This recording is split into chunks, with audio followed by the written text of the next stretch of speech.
ಇವತ್ತು ಇವ್ರನ್ನ ಏನೋ ಸಿದ್ದರಾಮಯ್ಯ ಅವ್ರನ್ನ ಮೀಟ್ ಆಗಿದ್ರಿ, ಸಿಎಂ ಸಿದ್ದರಾಮಯ್ಯ ಅವ್ರನ್ನ. ನಾನು ಅಲ್ಲಿಂದಾನೆ ಶುರು ಮಾಡ್ಬಿಡ್ತೀನಿ, ಯಾಕಂದ್ರೆ ನಿಮ್ ಬಿಗ್ ಬಾಸ್ ಜರ್ನಿ ತುಂಬಾ ಜನ ನೋಡಿದಾರೆ, ಬಿಗ್ ಬಾಸ್ ಅಲ್ಲಿ ಏನೇನ್ ಮಾಡಿದಿರ ಅಂತ ನೋಡಿದಾರೆ. ಬಟ್ ಬಿಗ್ ಬಾಸ್ ಇಂದ ಹೊರಗ್ ಬಂದ್ಮೇಲೆ ನಿಮ್ದೊಂದು ಲೈಫ್ ಇದೆ ಅಲ್ವಾ, ಇವಾಗ ಒಂದು 3-4 ದಿನದಿಂದ ಬಹುಶಃ ನೀವು ಕೂಡ ಇಮ್ಯಾಜಿನ್ ಮಾಡ್ಕೊಂಡಿರಲ್ಲ ಅನ್ಸುತ್ತದು. ಸೊ ಸಿದ್ದರಾಮಯ್ಯ ಅವ್ರನ್ನ ಮೀಟ್ ಆಗಿದ್ರಿ, ಏನ್ ಹೇಳಿದ್ರು ಅವರು?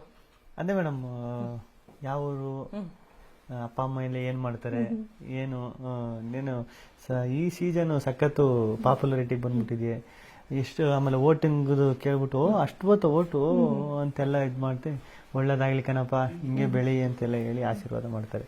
ಸಖತ್ ಖುಷಿ ಆಯ್ತದೆ ಮೇಡಮ್ ಅದೆಲ್ಲ ನೋಡಿದಾಗ. ಅಯ್ಯೋ, ಯಾಕಂದ್ರೆ ಸಿದ್ದರಾಮಯ್ಯ ಅವರು ಯೂಶಲಿ ಸ್ವಲ್ಪ ಯಾವಾಗ್ಲೂ ಸ್ಟ್ರಿಕ್ಟ್ ಆಗಿರ್ತಾರೆ, ಸ್ವಲ್ಪ ಸೀರಿಯಸ್ ಆಗಿರ್ತಾರೆ.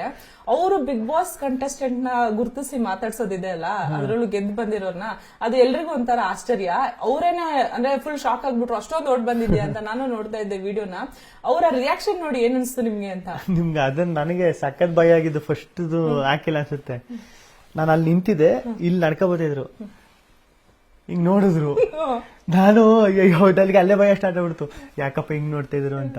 ಆಮೇಲೆ ಹತ್ರಕ್ ಬಂದು ಮಾತಾಡ್ಸಿದ್ರು. ಆಮೇಲೆ ಆದ್ಮೇಲೆ ಆಚೆ ಬಂದ್ಮೇಲೆ ಅಷ್ಟೇ ಎಲ್ರು ಅಲ್ಲಿ ಇದ್ದವ್ರು ಎಲ್ಲರೂ ಹೇಳ್ತವ್ರೆ, ನಿನ್ನ ಹತ್ರನೇ ಇಷ್ಟು ಮಾತಾಡಿರೋ ಅಂದ್ರೆ ನೀನ್ ಅಬ್ಸರ್ವ್ ಅಂದ್ರೆ ನಿನ್ನ ವಾಚ್ ಮಾಡೋರೆ, ನೋಡೋರು ಆ ಬಿಸಿಲುವೆ ನಿನ್ನ ನೋಡೋರೆ ಅಂತ ಹೇಳಿದ್ರು. ಆಮೇಲೆ ಕುಮಾರಣ್ಣ, ನಮ್ಮ HD ಕುಮಾರಸ್ವಾಮಿ ಸರ್ ಅವರು ಪೋಸ್ಟ್ ಹಾಕಿದ್ದಾರೆ, ನಿಮಗೆ ಮತ್ತೆ ರಕ್ಷಿತನಿಗೆ ವಿಶ್ ಮಾಡಿ ಪೋಸ್ಟ್ ಹಾಕ್ಬಿಟ್ಟು ವಿಶ್ ಮಾಡೋರೆ, ಇದು ಫೋನ್ ಮಾಡ್ಬಿಟ್ಟು ವಿಶ್ ಮಾಡಿದ್ರು. ಏನಂತಂದ್ರು? ಸಖತ್ ಖುಷಿ ಆಯ್ತು. ಅದೇ ನಮ್ಮ ಹಳ್ಳಿ ಹುಡುಗ, ಹಳ್ಳಿ ಪ್ರತಿಭೆ, ನಮ್ಮ ಮಂಡ್ಯದವರು, ಬೆಳಿಬೇಕು, ಸಖತ್ತು ಚೆನ್ನಾಗಿ ಮಾಡಿದ್ರಿ, ಗೆದ್ರಿ, ಕಂಗ್ರಾಚುಲೇಷನ್ ಅಂತೆಲ್ಲ ಹೇಳಿದ್ರು. ನಮ್ಮ DK ಸಾಹೇಬರು ಮಾಡಿದ್ರು, ರೇಣುಕಾಚಾರ್ಯ ಸರ್ ಮಾಡಿದ್ರು, ಯೋಗೇಶ್ವರ್ ಸರ್ ಇಲ್ಲಿ CP ಯೋಗೇಶ್ವರ್ ಸರ್ ಅವ್ರು ಮಾಡಿದ್ರು. ಸುಮಾರು ಜನ ಮೇಡಮ್, ನಮ್ಮ ಇವರು